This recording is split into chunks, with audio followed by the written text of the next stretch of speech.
आज बनवणार आहोत कोरडा झुणका. त्यासाठी कांदा, लसूण आणि मिरची. एका कढईमध्ये आपण तेल गरम करायला ठेवलेलं आहे. त्यामध्ये मोहरी, जिरी, कढीपत्ता, हिरवी मिरचीचे बारीक तुकडे, लसूणाचे बारीक तुकडे घालून सगळं परतणार आहोत आपण.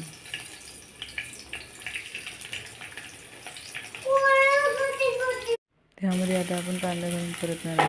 कांदा परतून झाला की त्यात आपण हळद आणि बेसन वरून भुरभुरणार आहोत. आता ते बेसन घातलेलं आपण परतून घेणार आहोत. ते बेसन थोडंसं परतून झालं की मग आपण त्याच्यात चवीनुसार लाल तिखट घालणार आहोत. थोडं बेसन भाजल्यानंतर त्यात आपण चवीनुसार मीठ घालणार आहोत आणि पाण्याचा शिडका मारणार आहोत आणि परतून घेणार आहोत. थोडा वेळ आपण झाकून ठेवलं होतं, छान परतून घेतलेलं आहे. अजून आपण ते थोडा वेळ झाकून ठेवलं होतं, अजून एकदा छान परतून घेऊया.